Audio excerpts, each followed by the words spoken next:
ଆମେ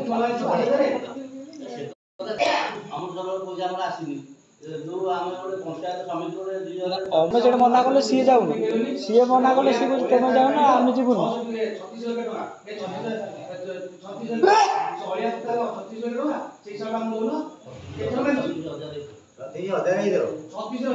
ମାନେ ଅଳିଆ ସଫା 36 ଲକ୍ଷ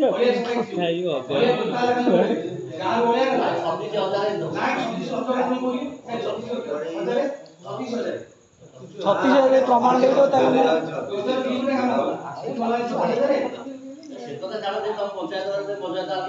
ନା ନା କାଳେ ଯୋଉ କହିଲେ 36,000 ନା ନା ଯୋଉ କହିଲେ 36,000 ସେଇଟା ପ୍ରମାଣ ଦେବ ବିଲ୍ ହେଇଛି ବୋଲି 36,000 ପ୍ରମାଣ ଦେବ। ହଁ ସେଇଟା ପ୍ରମାଣ ଦେବ ଯେ 36,000 ବିଲ୍ କରିଛି ବୋଲି ପ୍ରମାଣ ଦଉନ ହିସାବ ତମେ ଆରଟିଆଇ ମଗୁଛ। ଆରଟିଆଇ ଠୁ ଅଧିକ ହିସାବ କଣ ଅଛି କହୁନ? ଆରଟିଆଇ ଠୁ ଅଧିକ ହିସାବ କଣ ଅଛି? ଲୁଚି କର ତମେ ତ ବାରମ୍ବାର ଖାଲି ଆରଟିଆଇ ମଗୁଛ ତା ଉପରେ ଆରଟିଆଇ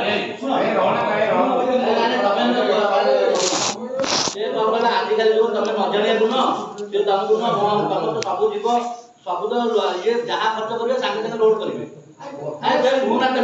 ମତେ କଣ କହୁଛ କଥା ଇଏ ଟଙ୍କାଟେ ଖର୍ଚ୍ଚ କଲେ ସାଙ୍ଗେ ସାଙ୍ଗେ ଅନଲାଇନରେ ଲୋଡ କରିବେ ଆଉ ସେମିତି ନାହିଁ।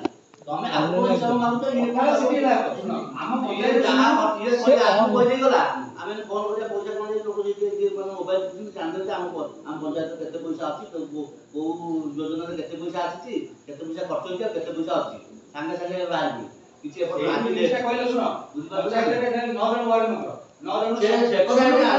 ମୁଁ କହିଛି ଅସୁବିଧା କଣ 9 ଜଣ 7 ଜଣ ହେଲେ ସ୍ତ୍ରୀ ଲୋକ 2 ଜଣ ହେଲେ ବର୍ତ୍ତମାନ ଜେଣ୍ଟସ 3 ଜଣ ଜଣେ ମରିଗଲା ଆଉ 2 ଜଣ ଜୟୀ ବାପି ହେଲେ 2 ଜଣ ଜେଣ୍ଟସ ୟାକୁ ତ ହଳ ବୁଲିବାକୁ ସୁବିଧା ହଉଛି ଅସୁବିଧା କଣ ଆମେ ଯଦି ଯାଉଛୁ ତମେ କିଏ ସେ ଇଏ ଆମ ଉତ୍ତର କହୁଛୁ ତମେ କିଏ ସେ କିଏ ତମକୁ କୋଉ ଦିନ କହିଛୁ କହୁନ?